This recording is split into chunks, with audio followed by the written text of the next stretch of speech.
এ জিবরাইল তাড়াতাড়ি আজরাইলরে বলে দে আমার গুনাহগার উম্মতের মৃত্যুর কষ্ট যা হয় সকল মৃত্যুর কষ্টগুলো আমি নবীকে যেন দিয়া দেয়। আমি নবী আমার উম্মতের কষ্ট হবে এটা আমি সহ্য করতে পারবো না। এরে নবীর উম্মতের দল, আজকে সেই নবীর উম্মত হইয়া যেই নবী মৃত্যুর সময় কাঁদছে, যেই নবী এখনো মদিনায় শুয়া শুয়া কান্না করে, ওই নবীর উম্মত হইয়া কেমনে তুমি নবীর সুন্নতি দাড়িটারে এখনো কাটো? কেমনে তুমি এখনো নবীর সুন্নত বাদ দিয়া অন্য পোশাক পরিধান করো? এখনো তুমি নবীর কথা না মানিয়া কেমনে সুদের খাতায় নাম লেখাও?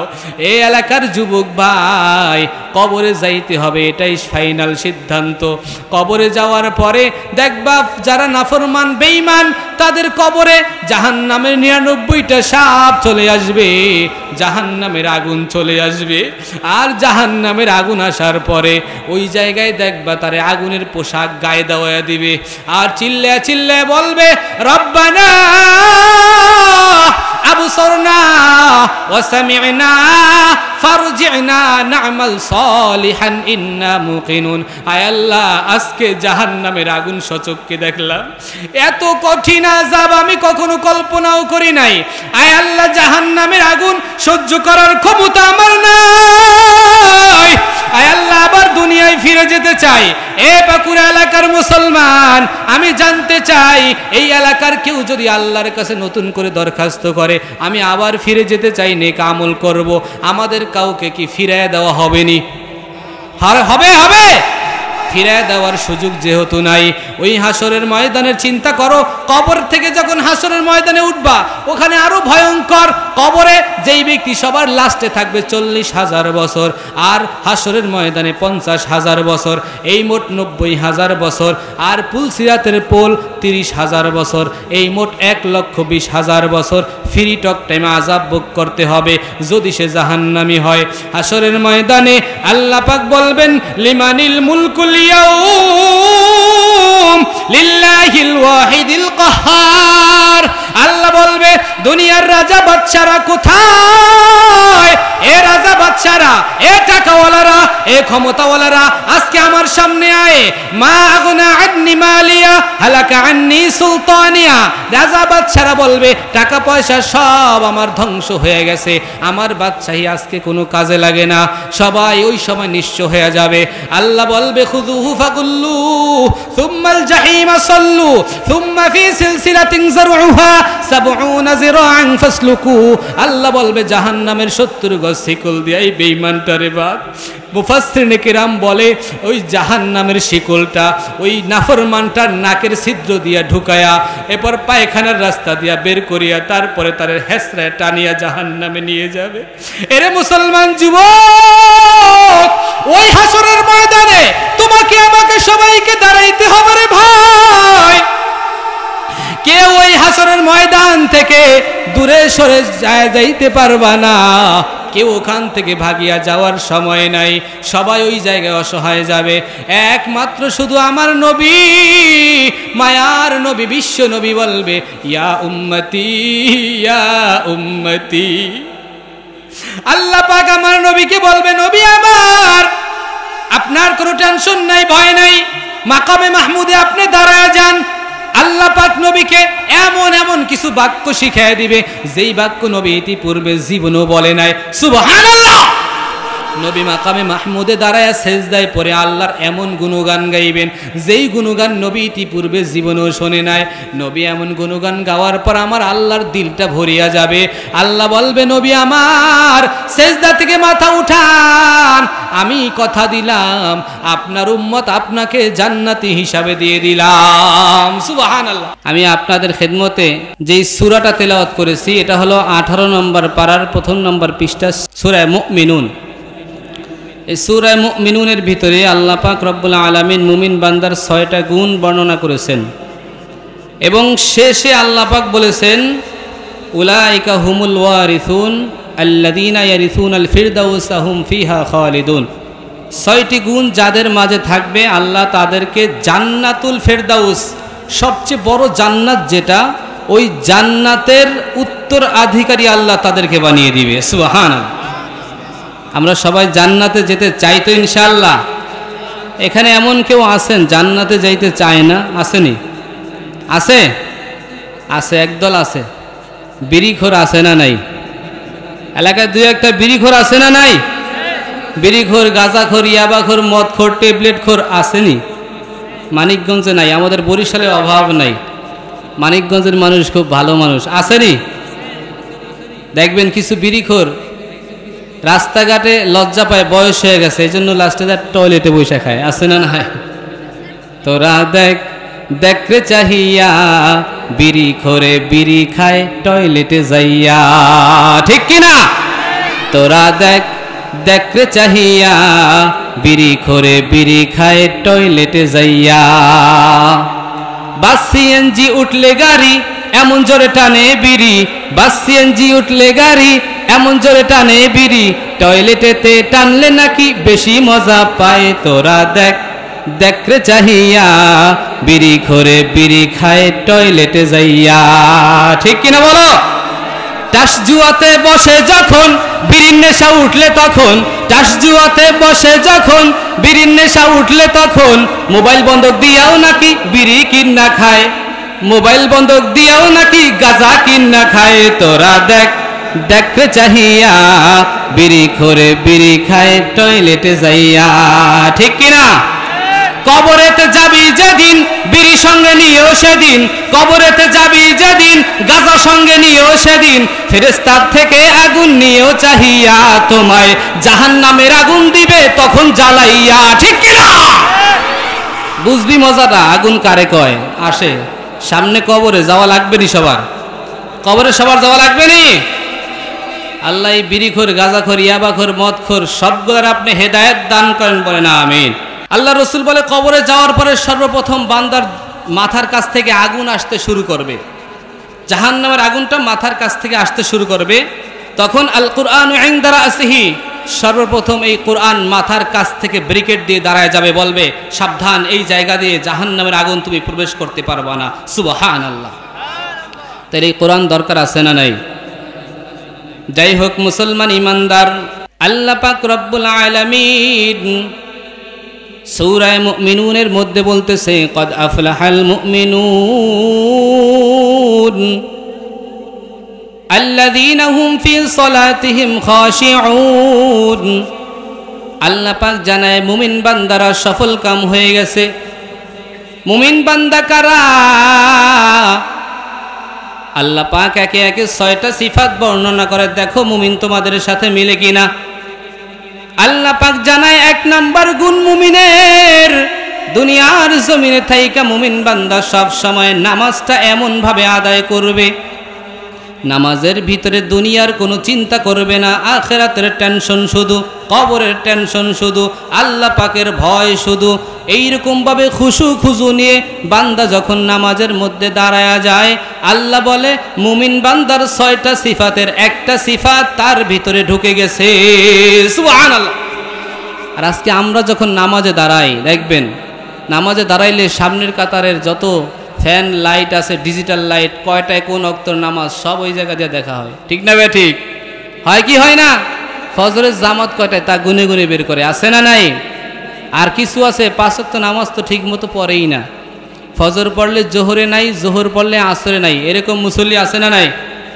ফজরের সময় জীবন আমার ঘুমের বিছানায় ন্যস্ত, জোহরের সময় অফিসেতে আমি মহা কাজে ব্যস্ত, আসরের সময় ক্লান্ত আমি, মাগরিবের সময় বাজারের ব্যাগ হাতে নামি, এশারের সময় চোখ দুটো আমার টিভির চ্যানেলে, এভাবেই আমি আমার নাম লেখালাম জাহান্নামীদের প্যানেলে, ঠিক কিনা বলো? টিভি দেখার গুরু আছে না নাই? এখন তো আর টিভি লাগে না, মোবাইলের গজব বাইরে সব শেষ, ঠিক না ভাই? ঠিক। এই মোবাইলের গজবে সব খাইছে।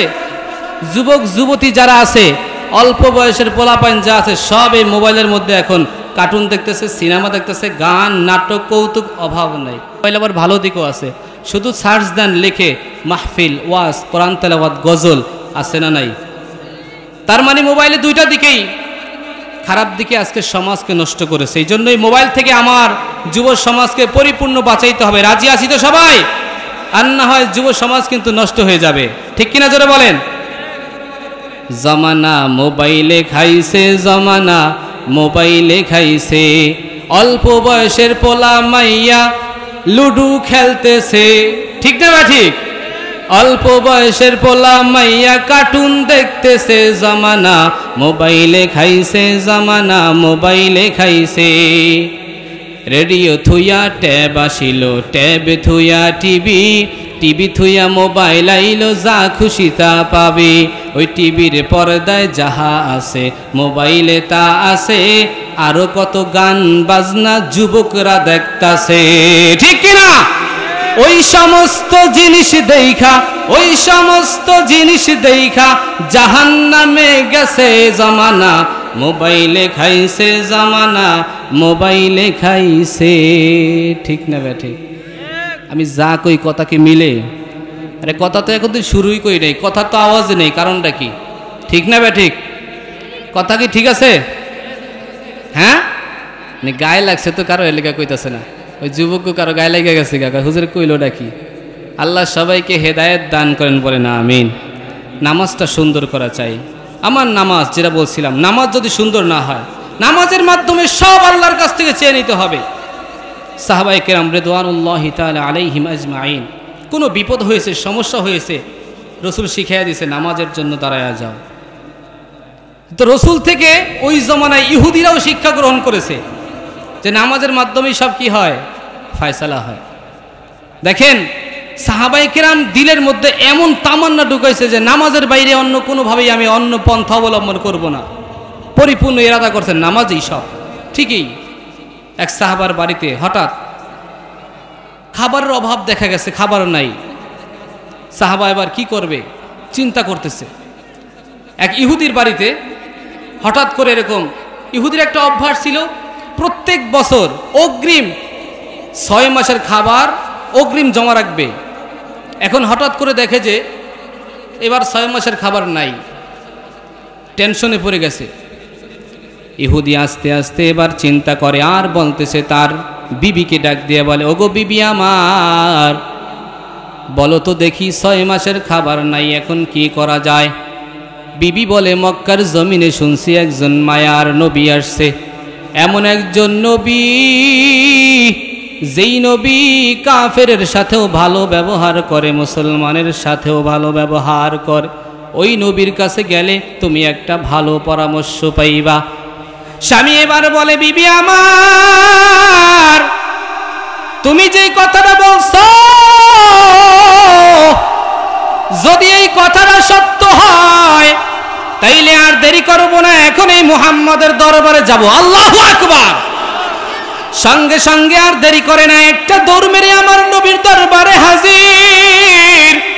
ইহুদি নবীর দরবারে এসে বলে, ওগো পয়গম্বর, আমার বাড়িতে আমি প্রতি বছর 1 বছরের খাবার জমা রাখি, এবার 6 মাসের খাবার নাই, টেনশনে আমার ঘুম হারাম হয়ে গেছে, কি করব বলেন? নবী আমার ইহুদিকে ডাক দিয়ে বলে, এই ইহুদি ভাই, আগে আমার সাথে কথা দাও, আমি যেটা বলবো এটা তুমি মানবানি? বলে, হ্যাঁ অবশ্যই মানবো, আপনি বলেন। নবী আমার বলে, যদি মানো তাইলে আমি তোমাকে সাজেস্ট করতেছি, শুনিয়া নাও।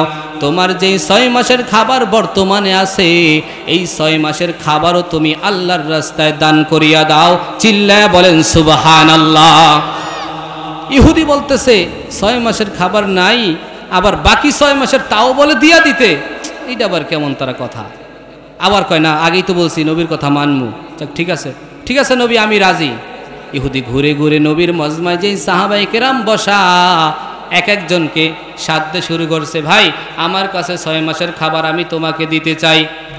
ওই সাহাবা ডাক দিয়ে বলে, ওই ইহুদি ভাই, আমার কাছে এখনো 1 মাসের খাবার ঘরে জমা আছে, আমার খাবারের দরকার নাই, তুমি এই খাবার আরেকজনকে দিয়ে দাও। সঙ্গে সঙ্গে আর এক সাহাবার কাছে গেছে, এ ভাই ধরো আমার 6 মাসের খাবার তোমাকে দিতে চাই। বলে, আমার কাছে এখনো 15 দিনের খাবার আছে। আরেকজনের কাছে গেছে, আমার ঘরে এখনো 3 দিনের খাবার। সবার লাস্টে হযরতে আবু বকর এমন একজন সাহাবার কাছে গেছেন মুসলমান, এ পাকুড়িয়া এলাকার মুসলমান, এ যুবক একটু খেয়াল করে শোনো, কেন বলতেছি এই ঘটনা আজকে থেকে মেমোরিতে ঢুকায় রাখবা। এই ঘটনা তোমার জীবনের জন্য বড় একটা শিক্ষা। আমার পয়গম্বর দেখো কেমন একটা মেসেজ দিয়া গেলেন। 1450 বছর আগে মেসেজ দিয়া ইহুদি কত পরিবর্তন হয়ে গেছে। আজকে মুসলমান তুমি আর আমি এমন মুসলমান, তোমার আমার ঈমানে আজকে আমাকে নামাজে জুমার দিন ছাড়া বাকি কোনো ওয়াক্তে নামাজে মুসল্লি বানায় না। এরে যুবক ভাই, ইহুদি আবু বকরকে বলে, ও আবু বকর ভাই, আমার 6 মাসের খাবার আমি তোমাকে দিতে চাই। আবু বকর ডাক দিয়া বলে, এখনো আমার ঘরে এক বেলার খাবার আছে। চিল্লায়া বলেন আল্লাহু আকবার। ইহুদির ঘরে নাই 6 মাসের, ওই টেনশনে নাই ঘুম। আর আবু বকর ঘরে মাত্র কয় বেলার? এক বেলার। ইহুদির দিলের মধ্যে একটা বাড়ি লাগছেনি, কথা বোঝে নাই, বাড়ি লাগছেনি। যখন দেখে আবু বকর এক বেলার খাবার থাকার পরেও এখনো এই 6 মাসের খাবার দিতেছি, নেয় না, কি ব্যাপার? ডাক দিয়া বলে, ও আবু বকর, কেন তুমি এই খাবারগুলো নেও না?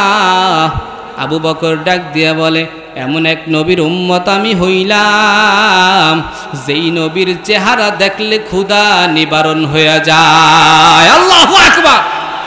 আমার নবী এমন একজন নবী যেই নবীর গোটা নামটাকে আল্লাহ পাক পুরা 30 পারা কোরআনের আলিফ থেকে ইয়া পর্যন্ত আমার আল্লাহ নবীর গুণগান দিয়া সাজায়া দিয়েছে। বলেন আল্লাহু আকবার।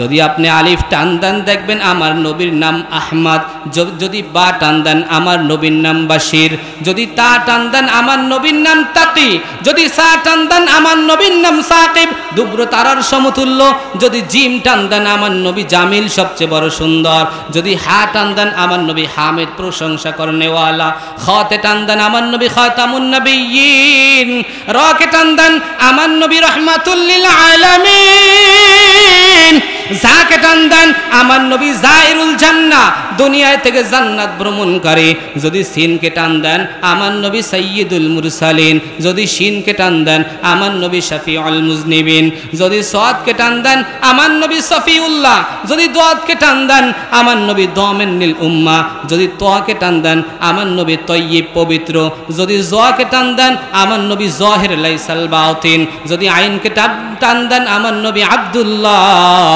যদি গাইনকে টান দেন আমার নবী গয়ুর আত্মমর্যাদা সম্পন্নওয়ালা, ফাকে টান দেন আমার নবী ফারিক বাইনাল হাক্কি ওয়াল বাতিল, কফকে টান দেন কারিউল কোরআন সবচেয়ে ভালো কিরাত পড়নেওয়ালা, কাফকে টান দেন কাফিরুল উম্মাহ উম্মতের জিম্মাদার, লামকে টান দেন লাইমুশ শয়তান শয়তানকে সবচেয়ে বড় নিন্দা করনেওয়ালা, মিমকে টান দেন আমার নবী মুহাম্মদ, আমার নবী মুস্তাফা, আমার নবী মুজাম্মিল। আল্লাহু আকবার।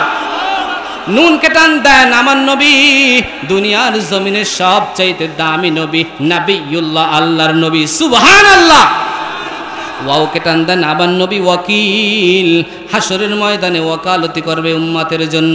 হাকে টান দেন হাদিল আলম, হামজাকে টান দেন আল্লাহ আমিন, আর ইয়াকে টান দেন, দেখেন ইয়া দিয়ে আমার আল্লাহ কত সুন্দর করে টান দিয়েছে, ইয়াসিন।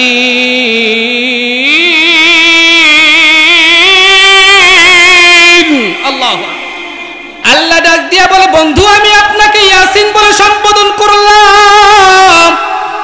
এই ইয়াসিন দ্বারা মুফাসসিরিন ইকরাম বলেন আমার নবীকে ছাড়া আর কাউকে আল্লাহ ডাক দেয় নাই। আলিফ থেকে ইয়া পর্যন্ত যেই নবীর গুণগান আল্লাহ সাজাইলেন, হযরতে আবু বকর ডাক দিয়া বলে, ওই নবীর উম্মত আমি হইলাম, মনে আসেনি? এমন নবীর উম্মত হইলাম যেই নবীর নবুয়তের সাক্ষী দেওয়ার জন্য জংলার গাছ দৌড়ায়া নবীর কাছে ছুটিয়া চলে আসে। আল্লাহু আকবার। একটা বেদুইন, একবার গ্রাম্য লোক, দেখবেন গ্রাম্য লোকের কিন্তু মেধাশক্তি ততটা ভালো থাকে না, দেখছেন না আপনারা? গ্রাম্য এক লোক, উনি নবীর কাছে আসছে, ওই গ্রাম থেকে শুনছে মক্কার শহরে একজন নবী আসছে, তিনি কালেমার দাওয়াত দেয়। তো এগুলো শোনার পরে তিনি ওখান থেকে আসছে, নবীর কাছে আইসা বলে, এ মুহাম্মদ, শুনছি আপনি নাকি নবুয়তি পাইছেন, তাই নবুয়তি কি, আমার একটা প্রমাণ দেখান। তো নবী চিন্তা করে, এই ইহুদি এই একজন গ্রাম্য লোক, ওই তো মূর্খ মানুষ, ওনার কি দিয়ে প্রমাণ দেখাবো, কোরআন হাদিস তো বুঝবে না। তখন বলতেছে, আচ্ছা তুমি কি দিয়ে প্রমাণ চাও বলো। গ্রাম্য লোকটা ডাক দিয়া বলে, নবী আমার, আমি চাই ওই যে জংলার কিনারায় যেই গাছগুলো দাঁড়ায় আছে, সবাই সুবহানাল্লাহ বলার জন্য রেডি হইবেন। এবার জোরে একটা সুবহানাল্লাহ বলবেন যখন আমি হাত ইশারা দেই।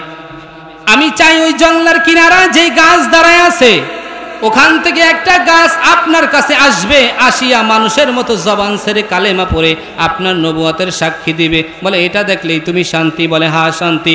তাহলে যাও তুমি ওই জংলার কিনারায় যায়া ওই জায়গায় গাছকে আমার কথা বলবা, মুহাম্মদ তোমাকে ডাকছে, দেখো তারপর গাছ কি করে। ইহুদি লোকটা, গ্রাম্য লোকটা আস্তে আস্তে যাইয়া ওই জায়গায় গাছের কিনারায় দাঁড়ায়া গাছকে সম্বোধন করে বলে, গাছ তোমাকে মুহাম্মদ ডাকছে। কথাটা বলতে দেরি রে ভাই, গাছ মাটি সহ উঠিয়া আমার নবীর কাছে আসতে দেরি হয় না। আমার নবী ইহুদিকে ডাক দিয়া বলে, এবার বলো তোমার আর কি প্রমাণ চাই? বলে, নবী আমার, এখানেই শেষ হয় নাই, গাছ তো জবান ছেড়ে বলতে হবে। আপনাদের কাছে আমার প্রশ্ন, এ পাকুড়ি এলাকার মুসলমান, আমার নবীর সামনে গাছ কথা বলবে কি বলবে না? জোরে বলেন, বলবে কি বলবে না? গাছ এই জায়গায় আসার পর নবী জিজ্ঞাসা করে, গাছ তুমি একটু বলো, ওয়ামা আরসালনাকা ইল্লা রাহমাতাল লিল আলামিন।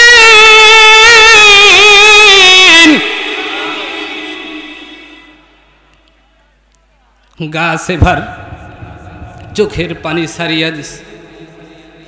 গাছ বলতেছে, নবী আমার। গাছ এবার ওই জায়গায় দাঁড়ায় দাঁড়ায় নবীর সামনে এবার মানুষের মতন কথা বলা শুরু করে দিয়েছে। সর্বপ্রথম গাছ ডাক দিয়ে বলে, আশহাদু আল্লা ইলাহা ইল্লাল্লাহু ওয়া আশহাদু আন্না মুহাম্মাদান আবদুহু ওয়া রাসূলুহু। আশহাদু আল্লা ইলাহা ইল্লাল্লাহ, গাছ বলে আমি সাক্ষ্য দিতেছি আল্লাহ ছাড়া কোনো মাবুদ নাই। আমি আরো সাক্ষ্য দিতেছি ওয়া আন্না মুহাম্মাদুর রাসূলুল্লাহ, এই মুহাম্মদ রাসূল, আল্লাহর রাসূল। সুবহানাল্লাহ। ইহুদি এই কাহিনী দেখিয়া আর দেরি করে নাই। এ মুসলমান যুবক ভাই, ইহুদি সঙ্গে সঙ্গে আমার রসুলের পা দুটো জড়ায়া ধরে বলে, ওগো পয়গম্বর, আসলেই আপনাকে এখনো চিনতে পারি নাই। আপনাকে আল্লাহ এত সুন্দর করে বানাইছে, আপনাকে আল্লাহ এত দামি করে বানাইছে, আমি আসলেই বুঝতে পারি নাই।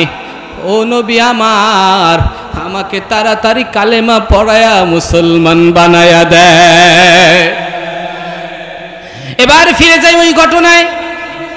ইহুদি এবার ওই জায়গায় যখন দেখলেন কেউ খাবার নেয় না, মনে আছে নি? কেউ খাবার যখন নেয় না, এবার ইহুদি সর্বশেষ আবু বকরকে দেওয়ার পরে যখন নেয় না, তখন আবু বকরের কাছ থেকে ফিরে এসে ইহুদি এবার বলতেছে, ও পয়গম্বর, আমার আর বুঝতে বাকি নাই এতদিন আমি কোন ধর্মে আছি। এমন ধর্মে আছি যেই ধর্মে 6 মাসের খাবার থাকার পরেও আমার টেনশন দূর হয় না। আর আপনার সামনে এমন এমন সাহাবায়ে কেরাম, যেই সাহাবায়ে কেরাম এক বেলার খাবার থাকা অবস্থায় তার জীবনের টেনশন ভুলিয়া গেছে। আমি ওই ধর্মে যোগ করতে চাই, আমাকে কালেমা পড়ায়া তাড়াতাড়ি মুসলমান বানায়া দেয়। এ মুসলমান যুবক ভাই, এই যে ইহুদি ভাই সমস্ত খাবারের টেনশন ভুলিয়া গেল, মুসলমান হয়ে গেল। নবী সবক দিয়া দিলেন, যাও এখন থেকে যদি বিপদে পড়ো সব সময় নামাজের মাধ্যমে আল্লাহর কাছে চাইবা। কিসের মাধ্যমে চাইবা? জোরে বলেন। আমরা কিসের মাধ্যমে চাবো? আমরা কই আমার 2 সন্তান বিদেশ না থাকলে এবার গেছিল অবস্থাটা খারাপ হইয়া, কয় কি কয় না, কয় এই বছরটা আমার পোলায় যদি বিদেশ থেকে টাকা নাই পাঠাইতো, বিদেশি টাকা না পাইলে আজকে আমার অবস্থা খারাপ হইতো। আছে না নাই? খবরদার, এইরকম বাক্য যেন আমার দ্বারা হয় না। আমার খাওয়ানেওয়ালাকে, পালনেওয়ালাকে, আমার শরীরকে সুস্থ রাখছেন কে? সব কিছু করনেওয়ালা এক বাক্যে কে? জোরে বলতে হবে, এক বাক্যে কে? কোনো সন্দেহ আছে? তাইলে আবার সন্তানের টাকার কথা কেন বললেন? তার মানে ডাল মে কুছ কালা হয়, আমার মধ্যে কোনো ভেজাল আছে না নাই? আজকে থেকে ইমানকে টাটকা করেন, ইমানকে পরিপূর্ণ করেন। ইমান যদি পরিপূর্ণ না করেন তাইলে আপনাকে ইহুদি নাসারা খ্রিস্টানরা আপনার ইমানকে নষ্ট করে দিবে, পৃথিবীর কেউ ঠেকাইতে পারবে না, ঠিক কিনা বলেন?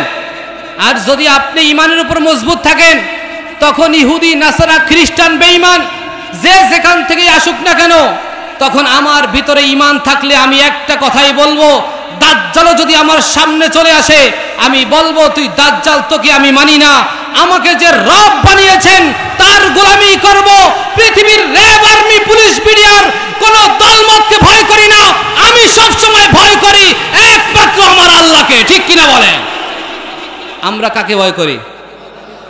সবার মাঝে ভয় কার? দেখি হাত উঠান তো, সবাই হাত উঠান, সবাই সবাই হাত লাড়া দেন, হাত লাড়া দেন। হ্যাঁ দেখি, শয়তানের অস্ত্র সব দূর হোক। বলেন সবার মাঝে ভয় কার? সবার মাঝে ভয় কার?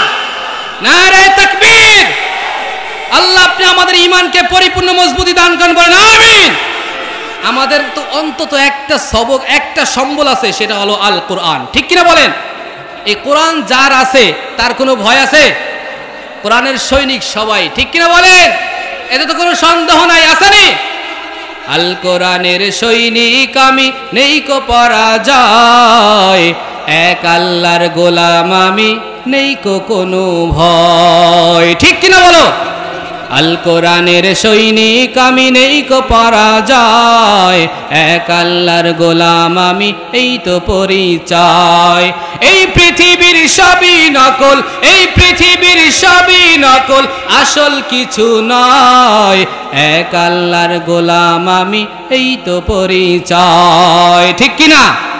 কথা গোনা ঠিক কিনা ধরে বলেন?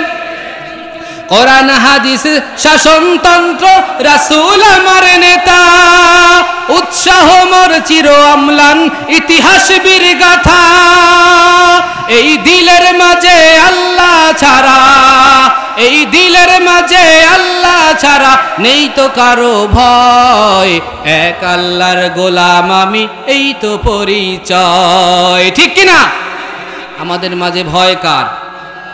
না, পুলিশ এসে যদি খালি একটা মাইকে কি বলে ওই বাঁশিতে যদি একটা শুধু সাউন্ড দিতে পারে তাহলে দেখা যাবে ভয়টা কার। অনেক সময় দেখবেন রাজপথে আমি কোরআনের সম্মান হেফাজতের জন্য আমি জীবন দিতে রাজি আছি, সব করতে রাজি আছি, বুলেট দেখলেই দৌড়, আছে না নাই? এই ইমানদার একটা জিনিস মনে রাখতে হবে, আমার নবী নিজে 20 থেকে 27টা যুদ্ধে নিজে নবী অংশগ্রহণ করেছেন, নবী নিজে তরবারি হাতে নিয়েছেন, নবী নিজে কষ্ট করেছেন। নবীর দুইটা দিক ছিল, একটা হলো তরবারির ধারালো দিক, আর একটা হলো তরবারির বিপরীত দিক। তার মানে যখন যুদ্ধের প্রয়োজন হয়েছে তখন নবীজি যুদ্ধের ময়দানে গিয়ে কাফেরদের বিরুদ্ধে নিজ হাতে লড়াই করেছে। তা আমাদের ঈমান রণক্ষেত্রের জন্য ওইরকম তৈরি করতে হবে তো ইনশাআল্লাহ। সবাই বলেন আল্লাহু আকবার। লা ইলাহা ইল্লাল্লাহু মুহাম্মাদুর রাসূলুল্লাহ সাল্লাল্লাহু আলাইহি ওয়াসাল্লাম।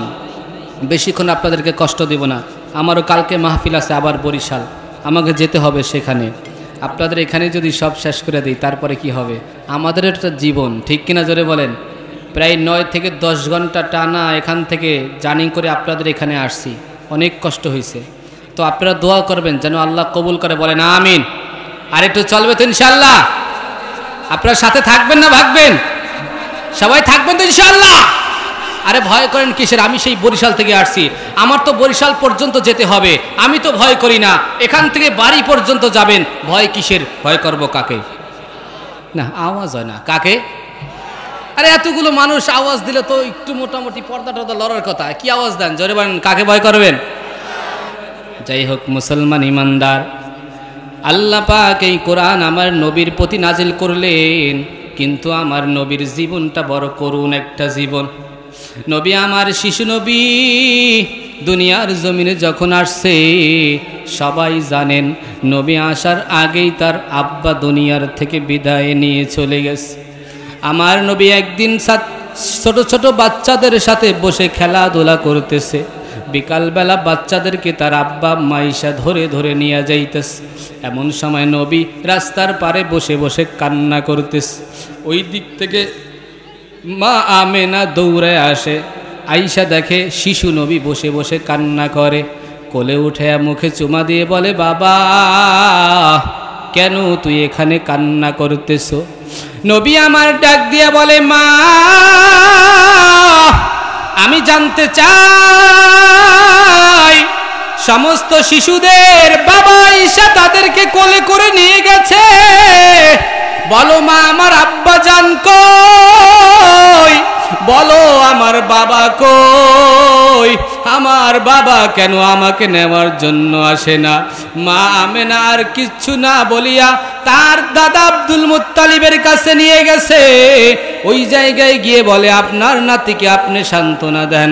দাদা আব্দুল মুত্তালিব একটা ঘোড়া দিয়ে আর সাথে খাদেমাকে দিয়া বলে, যাও তার আব্বার কবরটা একটু দেখাইয়া নিয়ে আসো। মা আমেনা সাথে করে জনাবে মুহাম্মদুর রাসূলুল্লাহ সাল্লাল্লাহু আলাইহি ওয়াসাল্লামকে সঙ্গে করে কবর দেখানোর জন্য নিয়ে যাইতেছে।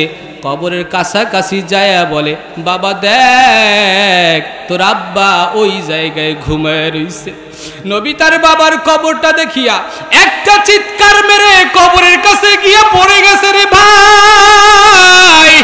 ওই জায়গায় গিয়ে নবী চিল্লায় চিল্লায় কাঁদে আর বলে, আব্বা জান দুনিয়ায় সব শিশুর বাচ্চারা তার আব্বাকে পাওয়ার জন্য, কোলে ওঠার জন্য আব্বার কাছে আব্বু আব্বু বলে কত জিনিস আবদার করে, কিন্তু আমি তোমার কাছে কিছুই চাইতে পারি নাই, তুমি কেন আমাকে এতিম করিয়া চলিয়া গেলা?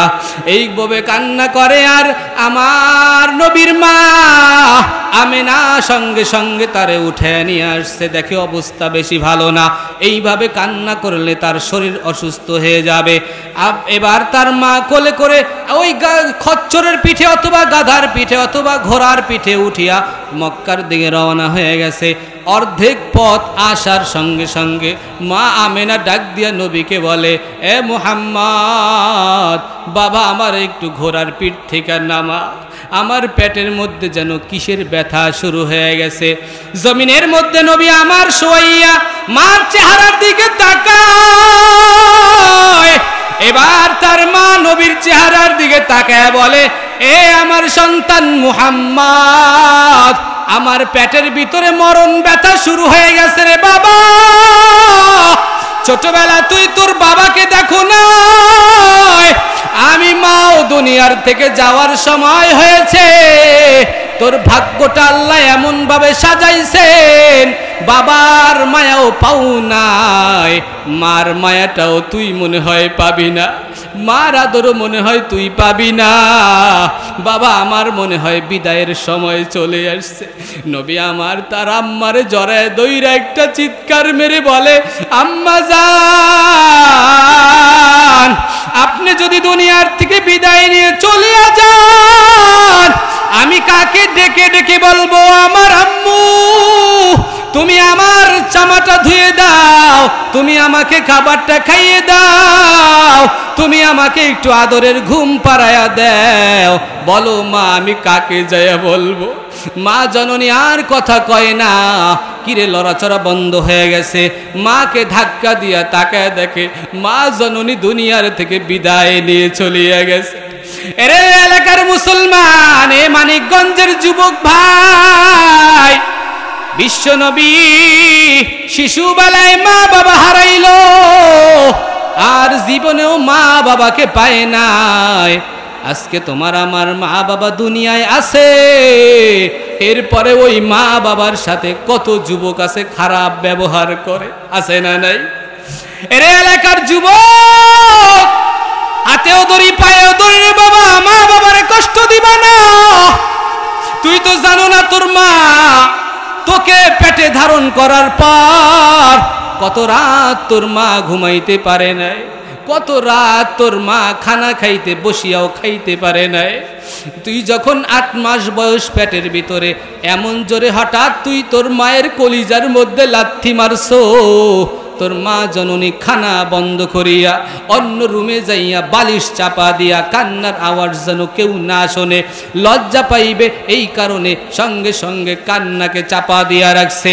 তুই যে কত লাথি মারছ রে, যেই দিন দুনিয়ার জমিনে তুই আসবি ওই দিন তোর মা জননী এমন ব্যথা সহ্য করেছে, যেই ব্যথার ইউনিট বিজ্ঞান বলে যদি বাবাকে দেওয়া হয় বাবা দুনিয়ার থেকে বিদায় নিয়ে চলে যাইত।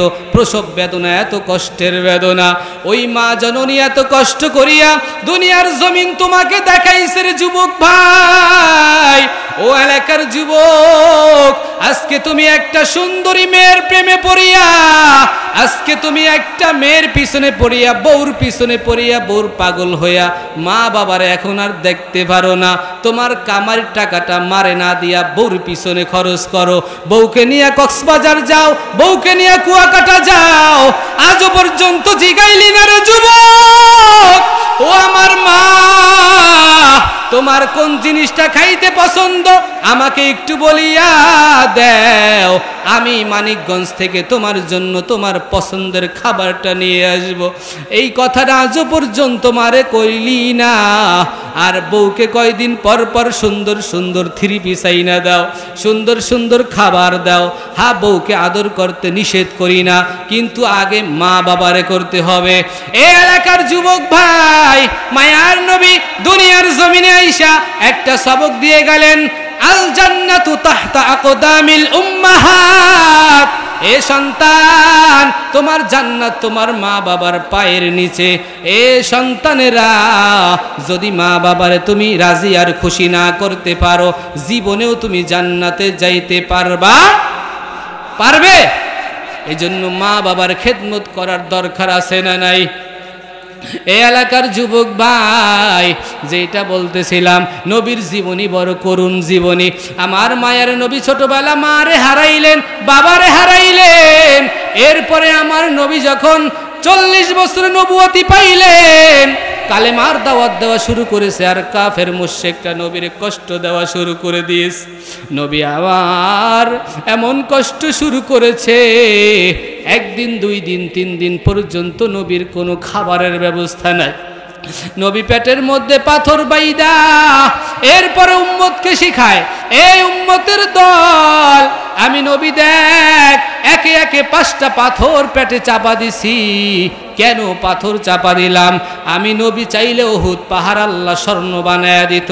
কষ্ট করে বুঝাইলাম, দিন কষ্টের ভিতরে আসছে, শান শৌকতের ভিতরে দিন কখনো আসে নাই।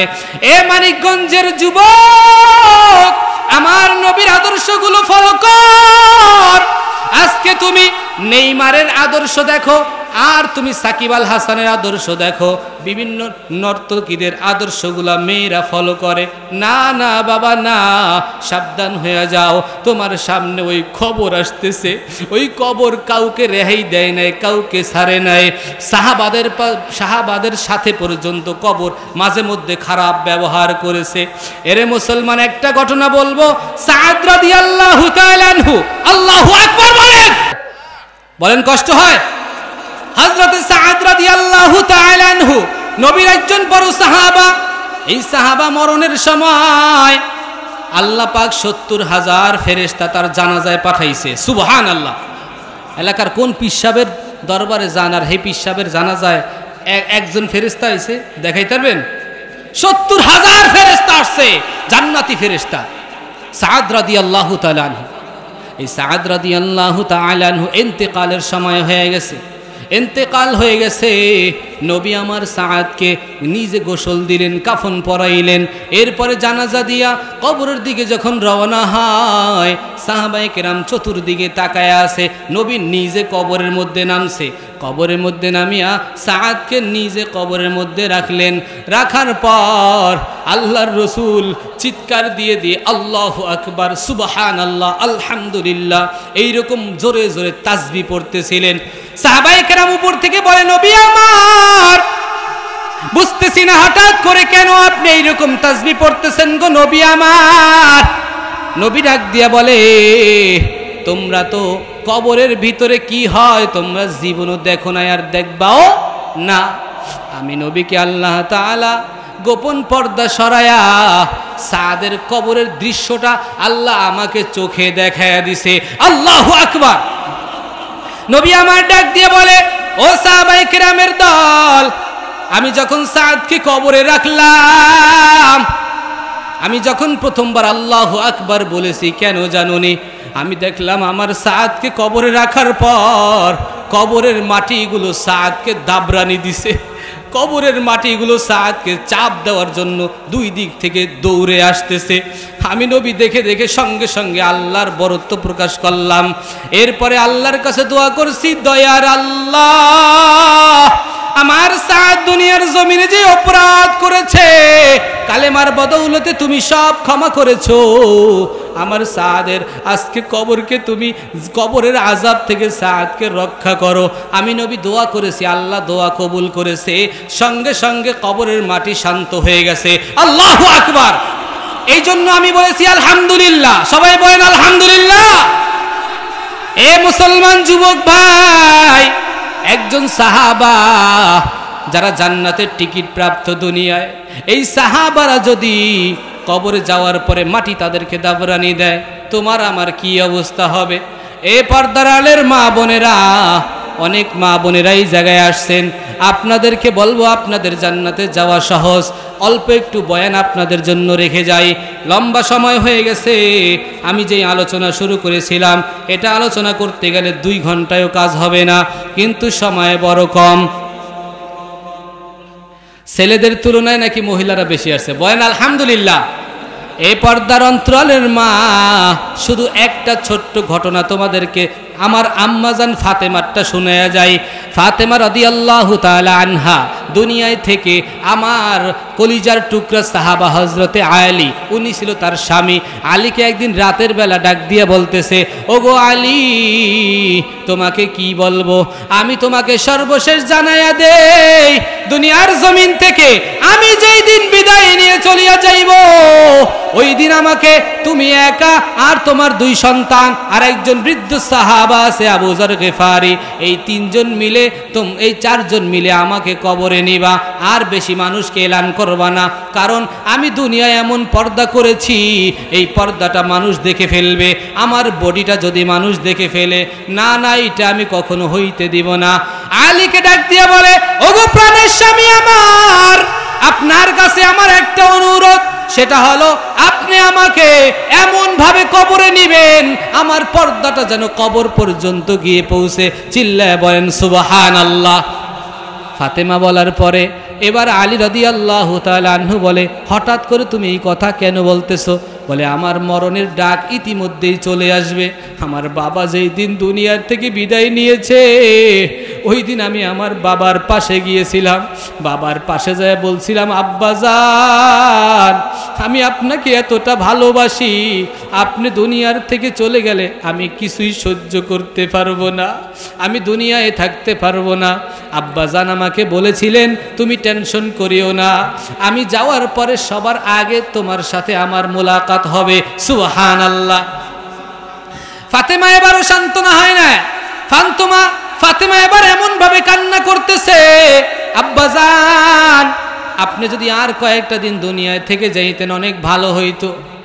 আমার নবী ডাক দিয়ে বলে, ফাতেমা, আমার যাওয়ার সময় হয়ে গেছে, আমাকে আর রাখতে পারবি না।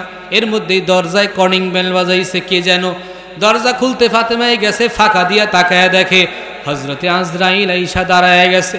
আজরাইলের পা দুটো জমিনে, মাথাটা একেবারে আসমানের সাথে। ফাতেমা দৌড়ে বাবার কাছে আসছে, আব্বাজান, পর্দার আয়াত নাজিল হওয়ার আগে যত সাহাবাদেরকে দেখছিলাম, কারো চেহারার মতন এই লোকটাকে দেখা যায় না। এই লোকটাকে, তাকে তো চিনি না, আমি দরজা খুলবো না। নবী আমার বলে, ও ফাতেমা রে, এমন একজন আসছে, তুমি যদি দরজা নাও খুলো তারপরও ঘরে আসতে পারবে কি পারবে না? মরণের ফেরেশতারে বাইন্দা রাখতে পারবেননি? আছে, ক্ষমতা আছে? নবী আমার ফাতেমারে বলে, ফাতেমা, তাড়াতাড়ি দরজা খোল, আজরাইল চলে আসছে। লম্বা ঘটনা, আমি ওই দিকে যাব না। আজরাইল আইসা বসছে, নবী চোখের পানি ছাড়িয়া কান্না করতেছে। আজরাইল আর জিবরাইল পাশে বসা। জিবরাইল ডাক দিয়ে বলে, নবী আমার, আপনি কেন কান্না করতেছেন? মৃত্যুর ভয়? না, এটা তো হতেই পারে না। আপনার মতো নবী জীবনও মৃত্যুর ভয় কাঁদবে না, কেন কান্না করেন একটু জানতে চাই। নবী তাকে দেখে হযরতে জিবরাইল তিনিও কান্না করতেছে। জিবরাইলকে নবী পাল্টা প্রশ্ন করলেন, ভাই জিবরাইল, বলো তুমি কেন কান্না করো? আমারটা আমি পরে বলতেছি। জিবরাইল ডাক দিয়ে বলে, নবী আমার, আল্লাহ আমাকে ওহী নিয়ে যাওয়ার দায়িত্ব পাঠাইছে। কত নবীর কাছেই পর্যন্ত আমি গেলাম, কিন্তু আপনার সাথে আমার আসতে আসতে এমন একটা মুহাব্বত, আপনার চেহারা মোবারক দেখতে দেখতে এমন একটা ভালোবাসা, এ নবী আমার, আপনি চলিয়া যাইবেন, আজকের পর থেকে আপনার মোবারক চেহারাটা আমি জিবরাইল আর দেখতে পারবো না, এই জন্য আমি কান্না করতেছি। আপনি কেন কান্না করেন বলেন? নবী ডাক দিয়া বলে, জিবরাইল রে, আমি আমার নিজের জন্য কাঁদি না, মৃত্যুর ভয়ে কাঁদি না, হাসান হোসাইনের জন্য কাঁদি না, ফাতেমার জন্য কাঁদি না। জিবরাইল রে, শুনিয়া নেও, আমার বড় বড় ফেরেশতা, বড় বড় সাহাবা, হযরতে আবু বকর, ওমর, এদের জন্য আমি কান্না করি না। আমি কেন কান্না করি জানো? আখিরি জমানায় আমার কিছু গুনাহগার উম্মত আসবে, এই উম্মতগুলো আমাকে না দেখিয়া আমার সুন্নতগুলো মানবে। আল্লাহু আকবার বলে। আমি নবী এর জন্য কান্না করতেছি। ও জিবরাইল, আমার ওই গুনাহগার উম্মতের কি অবস্থা হবে রে জিবরাইল? বলে, যাও আল্লাহর কাছে যায় তাড়াতাড়ি খবর নেও, আমার আল্লাহ যদি আমার মৃত্যুর আগে ফয়সালা না শোনায়া দেয়, আমি আজরাইলকে আমার জান কবজ করার অনুমতি দিব না। আর অনুমতি না পাইলে আজরাইলের ক্ষমতা নাই জান কবজ করার। সঙ্গে সঙ্গে জিবরাইল দৌড় মারি আল্লাহর কাছে চলিয়ে গেছে। আল্লাহ তাড়াতাড়ি জানায় দেন, আপনি তো সবই দেখছেন, আপনার বন্ধু কেন কাঁদতেছে? আল্লাহ পাক জিবরাইল রে বলে, হে জিবরাইল, যা, আমার নবীরে আমি আর কষ্ট দিব না। আমার নবী শিশু অবস্থায় বাবাকে হারাইছে, মাকে হারাইছে, এরপরে দুনিয়ার জমিনে কাফের মুশরিকরা নবী নামাজের অবস্থায় আর তার রুকুর হালাতে তার গর্দানের উপরে উটের পচা নারী বুড়ি চাপায়া দিছে। ওহুদের ময়দানে নবী আমার দান দান মোবারক শহীদ করেছে। নবী কত কষ্ট করেছে, আজকে আর আমার নবীরে আমি কষ্ট দিব না। আমার নবীরে কানে কানে যায় সান্ত্বনা দিয়া আমি নবী, আমি আমার নবীর সব উম্মতগুলোর জিম্মাদারি আমি আল্লাহ নিজে নিয়ে নিলাম। তার মানে এখন আমাদের জিম্মাদার কে? আহা, এই জন্য একটা কথা মাঝখানে বলি, আমার নবী যেহেতু নাই, ওই নবী কি এখন থাকলে আপনার বিশ্বাস হয় নবী বুঝায় বুঝায় পিঠে হাত বুলায় বুলায় কবরে এই মসজিদে নিত, ঠিক না? দাওয়াত দিয়া দেখো তো, আরে এই মানিকগঞ্জের পকুরার মুসলমান, আরে আর বিড়ি খাইস না, আর সুদ খাইস না, আর ঘুষ খাইস না, আর নামাজ কামাই দিস না, নবীজি দৈরা দৈরা নিত, ঠিক কিনা জোরে বলেন? নবী নাই, নবীর ওয়ারিস বানায় দিয়ে গেছে, ইন্নাল উলামা ওয়ারাসাতুল আম্বিয়া। এই উলামায়ে কিরাম এখন আপনাদেরকে যেই সৎ পরামর্শ দিবে, এই কথাগুলো মানবেন তো ইনশাআল্লাহ? মানবেন? সবাই মানবেন? বলেন মানবেন? তো নবী আমার এবার শান্ত হয়ে গেলেন। এবার নবীজি আজরাইলকে বললেন, আজরাইল যাও, তুমি তোমার কাজ শুরু করো। আজরাইল মৃত্যুর জন্য এবার তৈয়ার হয়ে গেছে। ডান হাতটা মাত্র নবীর সিনার উপরে রাখছে। আমার নবী দেখে যে সিনার উপরে মনে হয় 7 আসমান তার উপরে চাপা দিয়ে রাখছে। নবী আমার ডাক দিয়ে বলে, ওরে আজরাইল ভাই, আমার মনে হয় 7 আসমান জমিন আমার বুকের উপরে চাপা দিছে, এত ওজন কি লাগে? নবীকে বলে, নবী বেশি কষ্ট দেই নাই, সামান্য আপনাকে দিছি। কয়, সামান্য কষ্ট যদি এমন কষ্ট হয়, মৃত্যুর কষ্ট আমার গুনাহগার উম্মত কেমনে সহ্য করবে? এ জিবরাইল, তাড়াতাড়ি আজরাইলরে বলে দে, আমার গুনাহগার উম্মতের মৃত্যুর কষ্ট যা হয়, সকল মৃত্যুর কষ্টগুলো আমি নবীকে যেন দিয়া দেয়। আমি নবী, আমার উম্মতের কষ্ট হবে, এটা আমি সহ্য করতে পারবো না। এরে নবীর উম্মতের দল, আজকে সেই নবীর উম্মত হইয়া, যেই নবী মৃত্যুর সময় কাঁদছে, যেই নবী এখনো মদিনায় শুয়া শুয়া কান্না করে, ওই নবীর উম্মত হইয়া কেমনে তুমি নবীর সুন্নতি দাড়িটারে এখনো কাটো? কেমনে তুমি এখনো নবীর সুন্নত বাদ দিয়া অন্য পোশাক পরিধান করো? এখনো তুমি নবীর কথা না মানিয়া কেমনে সুদের খাতায় নাম লেখাও? এই এলাকার যুবক ভাই, কবরে যাইতে হবে, এটাই ফাইনাল সিদ্ধান্ত। কবরে যাওয়ার পরে দেখবা যারা নাফরমান বেঈমান, তাদের কবরে জাহান্নামের 99টা সাপ চলে আসবে, জাহান্নামের আগুন চলে আসবে। আর জাহান্নামের আগুন আসার পরে ওই জায়গায় দেখবা তারে আগুনের পোশাক গায়ে দেওয়া দিবে, আর চিল্লায়া চিল্লায়া বলবে, রব্বানা আবসরনা ওয়া সামি'না ফারজি'না না'মাল সালিহান ইন্না মুকিনুন। আয় আল্লাহ, আজকে জাহান্নামের আগুন সচক্ষে দেখলাম, এত কঠিন আযাব আমি কখনো কল্পনাও করি নাই। আয় আল্লাহ, জাহান্নামের আগুন সহ্য করার ক্ষমতা আমার নাই। আয় আল্লাহ, আবার দুনিয়ায় ফিরে যেতে চাই। এ পাকুড়া এলাকার মুসলমান, আমি জানতে চাই, এই এলাকার কেউ যদি আল্লাহর কাছে নতুন করে দরখাস্ত করে, আমি আবার ফিরে যেতে চাই, নেক আমল করব, আমাদের কাউকে কি ফিরিয়ে দেওয়া হবে নি? হবে হবে ফিরিয়ে দেওয়ার সুযোগ যেহেতু নাই, ওই হাসরের ময়দানের চিন্তা করো। কবর থেকে যখন হাসরের ময়দানে উঠবা, ওখানে আরো ভয়ঙ্কর। কবরে যেই ব্যক্তি সবার লাস্টে থাকবে 40,000 বছর, আর হাসরের ময়দানে 50,000 বছর, এই মোট 90,000 বছর, আর পুলসিরাতের পোল 30,000 বছর, এই মোট 1,20,000 বছর ফ্রি টক টাইমে আযাব ভোগ করতে হবে যদি সে জাহান্নামী হয়। হাসরের ময়দানে আল্লাহ পাক বলবেন, লিমানিল মুলকুল ইয়াউম লিল্লাহিল ওয়াহিদিল কাহ্হার। আল্লাহ বলবে, দুনিয়ার রাজা বাদশারা কোথায়? এ রাজা বাদশারা, এ টাকাওয়ালারা, এ ক্ষমতাওয়ালারা আজকে আমার সামনে আয়। মা আগনা আন্নি মালিয়া হালাকা আন্নি সুলতানিয়া। রাজা বাদশারা বলবে, টাকা পয়সা সব আমার ধ্বংস হয়ে গেছে, আমার বাদশাহী আজকে কোনো কাজে লাগে না। সবাই ওই সময় নিঃস্ব হয়ে যাবে। আল্লাহ বলবে, খুযুহু ফাগুল্লু সুম্মাল জাহিমা সাল্লু সুম্মা ফি সিলসিলাতিন যারউহা 70 যিরাআন ফাসলুকু।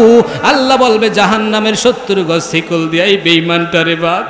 মুফাসসিরিনে কিরাম বলে, ওই জাহান্নামের শিকলটা ওই নাফরমানটার নাকের ছিদ্র দিয়া ঢুকায়া, এরপর পায়খানার রাস্তা দিয়া বের করিয়া, তারপরে তার হেসরায় টানিয়া জাহান্নামে নিয়ে যাবে।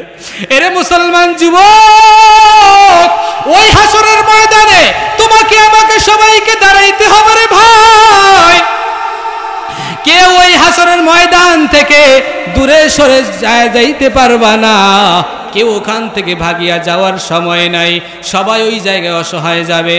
একমাত্র শুধু আমার নবী, মায়ার নবী, বিশ্ব নবী বলবে, ইয়া উম্মতি ইয়া উম্মতি। আল্লাহ পাক আমার নবীকে বলবে, নবী আমার, আপনার কোনো টেনশন নাই, ভয় নাই, মাকামে মাহমুদে আপনি দাঁড়ায় যান। আল্লাহ পাক নবীকে এমন এমন কিছু বাক্য শিখিয়ে দিবে, যেই বাক্য নবী ইতিপূর্বে জীবনও বলে নাই। সুবহানাল্লাহ। নবী মাকামে মাহমুদে দাঁড়ায় সেজদায় পড়ে আল্লাহর এমন গুণগান গাইবেন, যেই গুণগান নবী ইতিপূর্বে জীবনেও শোনে নাই। নবী এমন গুণগান গাওয়ার পর আমার আল্লাহর দিলটা ভরিয়া যাবে। আল্লাহ বলবে, নবী আমার, সেজদা থেকে মাথা উঠান, আমি কথা দিলাম আপনার উম্মত আপনাকে জান্নাতি হিসাবে দিয়ে দিলাম। সুবহানাল্লাহ। এ মুমিন মুসলমান, শেষ করে দিচ্ছি বাবা। এবার বলো, ওই নবীর খাঁটি উম্মত হইয়া কবরে যাইতে রাজি আসনি? যদি রাজি থাকো, যদি খাঁটি তওবার নিয়ত হয়, আর জীবনে বিড়ি খাবো না, সুদ খাবো না, ঘুষ খাবো না, হারাম খাবো না, ব্যাপার দায় চলবো না। ওই যে মা বোনদেরকে বলছিলাম, ঘটনাটা বলার সুযোগ নাই, ফাতেমা ওই জায়গায় বলেছিল, স্বামীকে ডাক দিয়া বলছে, আমাকে একা একা দাফন করবা। রাতের বেলায় দাফন করছে, এটা পর্দা বুঝাইছে। এ মা বোনেরা, স্ত্রীরা স্বামীর কথা মানবা, পর্দায় চলবা আর স্বামীর খেদমত করবা। যদি স্বামীর খেদমত করতে পারো, হাদিসের মধ্যে আছে যেই স্ত্রী মারা যাওয়ার পর তার স্বামী তার প্রতি সন্তুষ্ট থাকে, ওই স্ত্রী বিনা হিসাবে জান্নাতি হয়ে যায়। আল্লাহ এই এলাকার মা বোনদেরকে স্বামীর খেদমত করার তৌফিক দান করেন, বলেন আমিন। আর আমার সামনে যেই বাবাজিরা আছে এলাকার যুবকদেরকে বলবো, এর যুবক ভাই তোমাদেরকে বলবো, নেইমারের আদর্শ বাদ দাও, মেসির আদর্শ বাদ দাও, সাকিবের আদর্শ বাদ দাও, সমস্ত নাফরমান নাস্তিক বেঈমান মুরতাদের আদর্শগুলা বাদ দাও, আমার নবীর আদর্শগুলা আজকে থেকে দিলের মধ্যে ঢুকাইবা।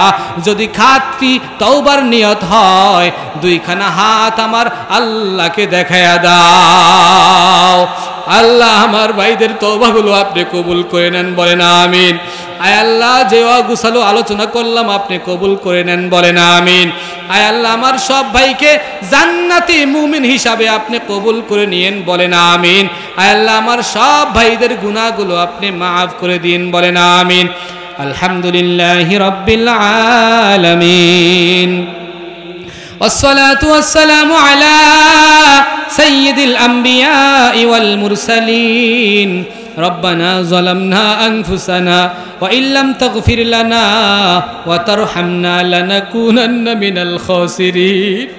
رب ارحمهما كما ربياني صغيرا وقل رب ارحمهما كما ربياني صغيرا.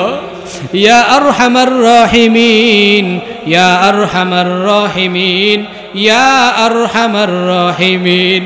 আয় আল্লাহ গভীর রাত আপনি তাকায়া দেখেন, রহমতের নজর দিয়া তাকায়া দেখেন, আপনার বান্দারা এখন পর্যন্ত বাসায় যায় নাই।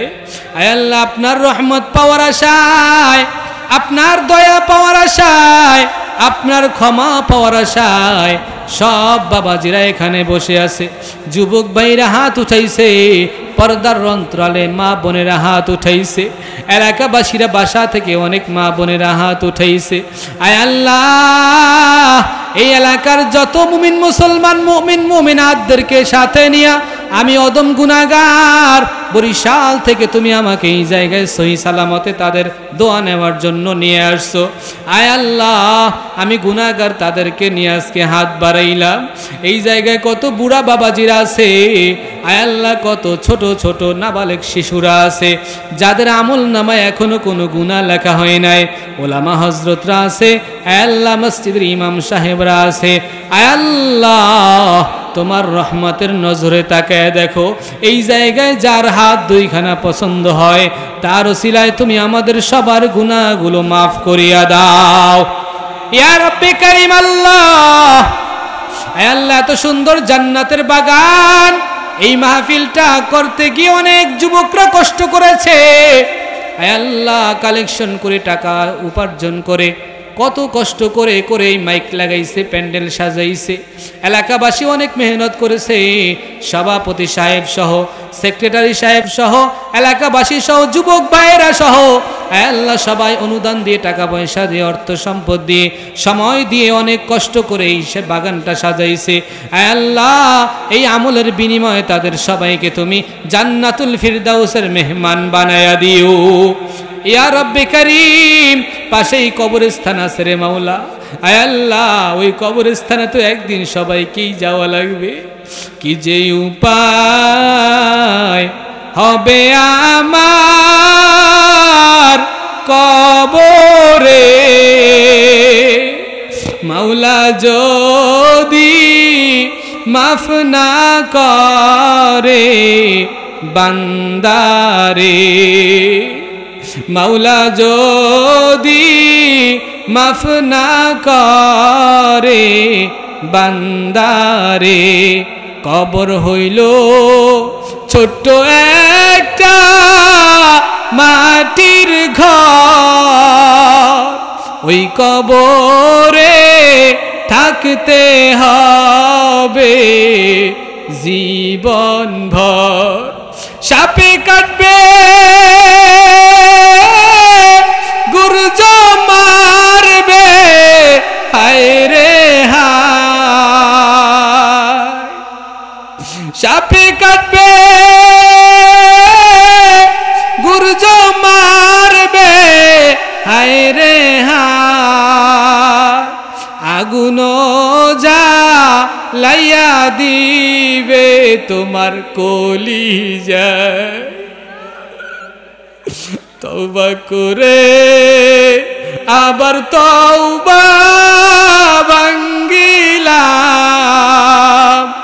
অবশেষে খাঁটি তওবা করিলাম তুমি যদি মাফ না করো আল্লাহ তোমার বান্দারে বলো তোমার বান্দা যাবে কার ধারে ইয়া রব্বে করিম আল্লাহ রহমান রহিম নামের খাতিরে আমাদের সকলকে তুমি মাফ করিয়া জান্নাতুল ফিরদাউসের মেহমান বানায়া দিও ইয়া আল্লাহ অত্র এলাকায় যত মুমিন মুমিনাত চিরবিদায় নিয়ে অন্ধকার কবরে চলে গেছে আল্লাহ ওই কবরের হালাত আজ পর্যন্ত আমরা কেউ জানি না আল্লাহ আজকে ইউটিউবের মাধ্যমে ফেসবুকের মাধ্যমে ইমো হোয়াটসঅ্যাপের মাধ্যমে দেশ বিদেশের খবর নেওয়া যায় ভিডিও কল দিয়ে একজন আরেকজনকে দেখতে পারে অত্যাধুনিক প্রযুক্তি দিয়ে সব খবর নেওয়া যায়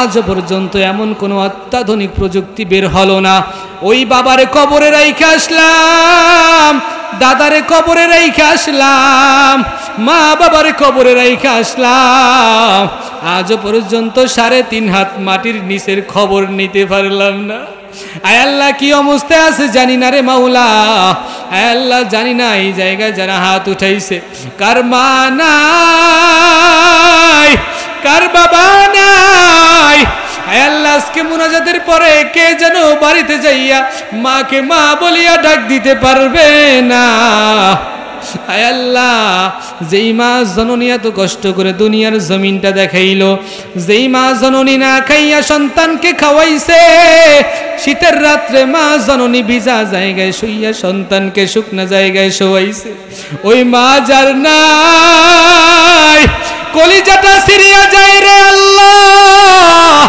মায়ের জন্য মায়ের কথা মনে হইলে আর কলিজাকে মানায়া রাখা যায় না আয় আল্লাহ মেহেরবানি করিয়া যার মা নাই বাবা নাই তার মা বাবার কবরকে আপনি জান্নাতের বাগান বানায়া দিয়ে আয় আল্লাহ অনেক ভাই আমার কাছে দোয়া চেয়েছে সকল ভাইয়ের দোয়াগুলো আপনি কবুল করিয়া নিয়েন আয় আল্লাহ এলাকাবাসীর জন্য মাহফিলকে হেদায়েতের জরিয়া বানায়া দিয়েন যত ওলামায়ে কেরাম আলোচনা করেছে সকল ওলামায়ে কেরামের আলোচনাকে কবুল করে নিয়েন আয় আল্লাহ আমি অধমকে আপনি খিদমতের জন্য কবুল করে নিয়েন ইখলাসের সাথে আলোচনা সাজায় গুছায় বলার তৌফিক দান করে দিয়েন সুদূর বরিশাল থেকে আসছি রে মাওলা সুন্দরভাবে অ্যাক্সিডেন্ট মুক্ত করে যাওয়ার তৌফিক দান করিয়া দিয়েন আয় আল্লাহ এই তো কয়েকদিন আগের ঘটনা দাদা আহারে নাতি দুইজন আগায়া দিতে আসছে এক ভাইকে দাদাকে সাথে নিয়ে এয়ারপোর্টে যখন গেছে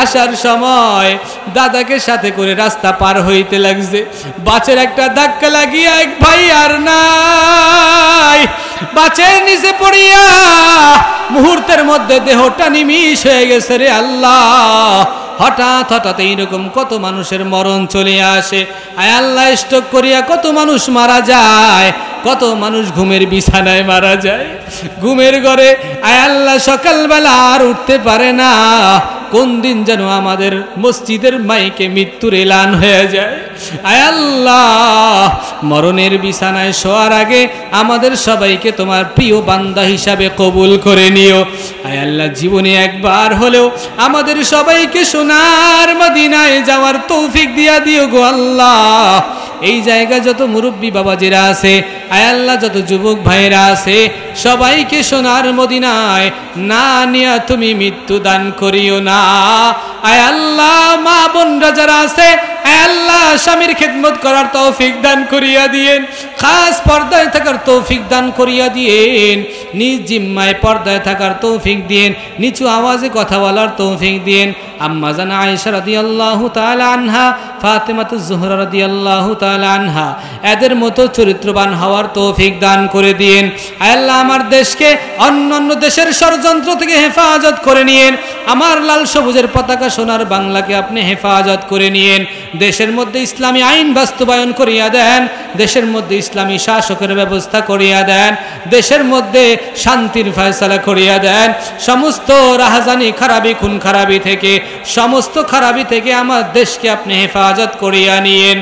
ربنا تقبل منا إنك أنت السميع العليم وتب علينا إنك أنت التواب الرحيم سبحان ربك رب العزة عما يصفون وسلام على المرسلين والحمد لله رب العالمين.